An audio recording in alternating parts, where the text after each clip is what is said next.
اور اس کی زندگی بدلنے والی 3 جادوئی چیزیں اسے دے دیں، مگر کیا وہ انہیں بچا سکا؟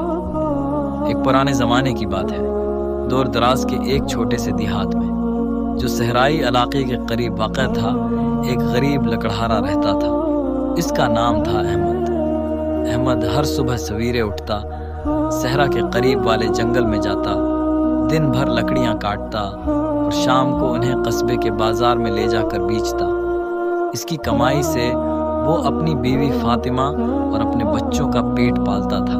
ایک دن احمد جنگل میں لکڑیاں کاٹ رہا تھا۔ جیسے ہی اس نے کلہاڑی اٹھائی، اچانک اس کے سامنے ایک جن نمودار ہوا۔ جن نے غصے سے کہا، اے احمد، تمہاری موجودگی سے ہمیں تکلیف ہوتی ہے، تم دن بھر یہ درخت کاٹتے ہو، اب تم انہیں کاٹنا چھوڑ دو اور یہاں سے چلے جاؤ۔ غریب احمد نے خوفزدہ ہو کر کہا، اے جن صاحب، پھر میں اپنی بیوی فاطمہ اور بچوں کا پیٹ کیسے بھروں گا؟ جن نے کچھ سوچا، اسے اس غریب آدمی پر ترس آ گیا۔ اس نے کہا، اچھا، میں تمہیں لکڑیوں کا معاوضہ دوں گا، پیچھے مڑ کر دیکھو۔ احمد نے پیچھے مڑ کر دیکھا تو ایک عجیب بکری نظر آئی۔ اس کا آدھا جسم کالا اور آدھا سفید تھا۔ جن نے کہا، اگر تم اس کے سفید حصے سے دودھ دو گے تو دودھ نکلے گا، اور اگر سیاہ حصے سے دودھ دو گے تو گھی نکلے گا۔ اس کا خیر کبھی ختم نہیں ہوگا۔ اب تم یہ بکری لے کر گھر چلے جاؤ اور دوبارہ کبھی یہاں مت آنا۔ احمد بکری کو لے کر گھر واپس آیا۔ اس نے فاطمہ کو سارا واقعہ سنایا۔ فاطمہ نے ایک برتن لیا اور بکری کے سفید حصے سے دودھ نکالا، دودھ نکلا، پھر سیاہ حصے سے دودھا تو گھی نکلا، دونوں مٹکے بھر گئے۔ احمد نے انہیں بازار میں بیچا، کھانے پینے کا سامان خریدا اور مزید مٹکے بھی لے آیا۔ کچھ دنوں بعد اس کی خوشحالی بڑھنے لگی۔ اس نے ایک گدھا خریدا، پھر 2، پھر 3، اس کی زندگی خوشحالی سے بھر گئی۔ احمد کا ایک پڑوسی تھا جس کا نام خالد تھا۔ خالد احمد کی بدلتی ہوئی حالت دیکھ کر حسد کرتا تھا۔ ایک دن اس نے اپنی بیوی زینب سے کہا، جا کر دیکھو اس احمد کے پاس اتنا مال کہاں سے آتا ہے۔ جب احمد بازار چلا گیا تو زینب احمد کے گھر گئی۔ فاطمہ نے اس کی بہت عزت کی اور اسے دودھ، گھی اور روٹی پیش کی۔ زینب نے چکھا تو مزہ آیا۔ اس نے پوچھا کہ یہ سب کیسے ہے؟ فاطمہ نے بے سوچے سمجھے بتا دیا کہ بکری کبھی ختم نہیں ہوتی۔ زینب نے جھانک کر بکری دیکھ لی۔ گھر واپس آ کر اس نے خالد کو سارا واقعہ بتا دیا۔ رات کو خالد احمد کے گھر کی دیوار پھلانگ کر اندر گیا۔ اس نے جادوئی بکری کو چوری کر لیا اور اس کی جگہ ایک عام بکری باندھ دی۔ صبح احمد نے بکری دیکھی تو چیخ اٹھا، یہ ہماری بکری نہیں ہے۔ فاطمہ نے بتایا کہ کل زینب آئی تھی۔ احمد سمجھ گیا کہ خالد ہی بدنیتی کر رہا ہے۔ احمد قاضی کے پاس گیا اور سارا معاملہ بتایا۔ خالد نے انکار کیا اور کہا، یہ پاگل ہے، کبھی کوئی بکری دودھ اور گھی دیتی ہے؟ قاضی نے احمد کو ڈانٹا اور کہا کہ دوبارہ شکایت نہ کرنا۔ احمد مایوس ہو کر گھر واپس آیا۔ جب اس کا مال ختم ہو گیا تو اس نے مٹکے اور گدھے بھی بیچ دیے۔ بچے بھوک سے بے حال ہونے لگے۔ احمد پھر جنگل میں گیا۔ جن دوبارہ نمودار ہوا اور غصے سے بولا، ہم نے تمہیں منع کیا تھا۔ احمد رونے لگا اور سارا واقعہ بتایا۔ جن پر رحم آیا۔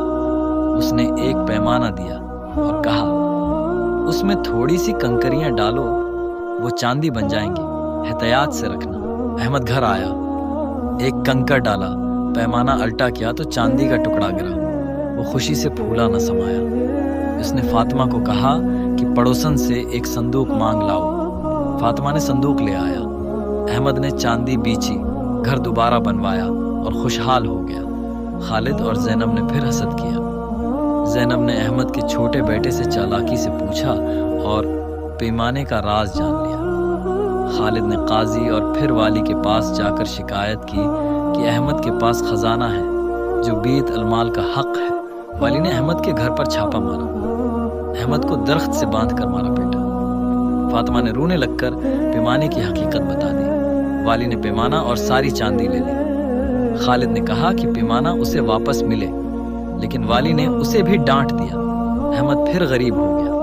وہ دوبارہ جنگل گیا۔ جن تیسری بار آیا، اس نے احمد پر رحم کیا اور کہا، بار میں تمہیں ایک تختی دوں گا، صبح جب اس پر شبنم کے قطرے پڑیں گے تو وہ ہیرے بن جائیں گے، یہ آخری بار ہے۔ احمد گھر آیا، اگلی صبح 3 خوبصورت ہیرے ملے۔ اس نے ایک بیچا اور مال لے آیا۔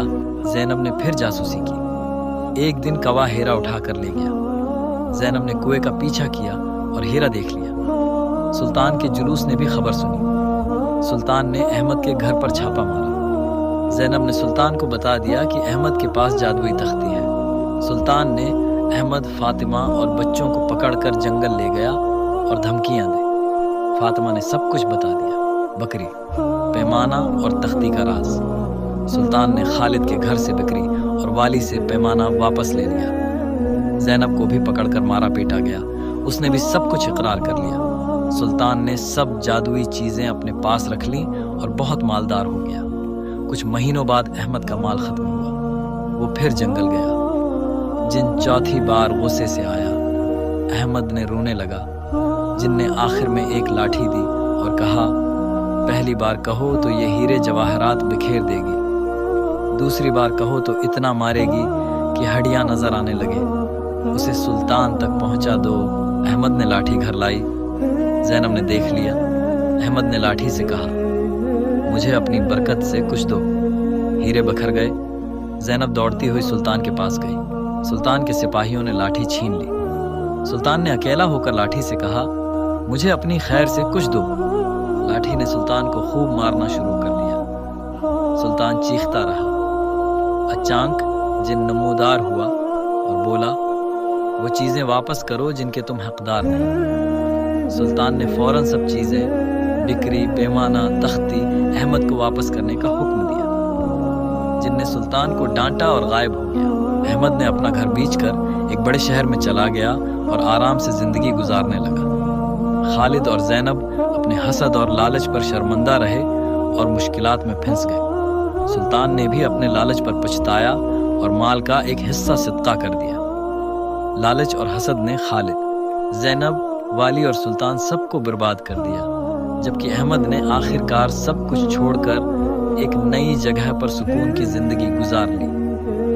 کیونکہ سچ یہ ہے کہ جو اللہ کی دی ہوئی روزی پر راضی رہتا ہے، اللہ اسے ہر جگہ عزت اور برکت دیتا ہے۔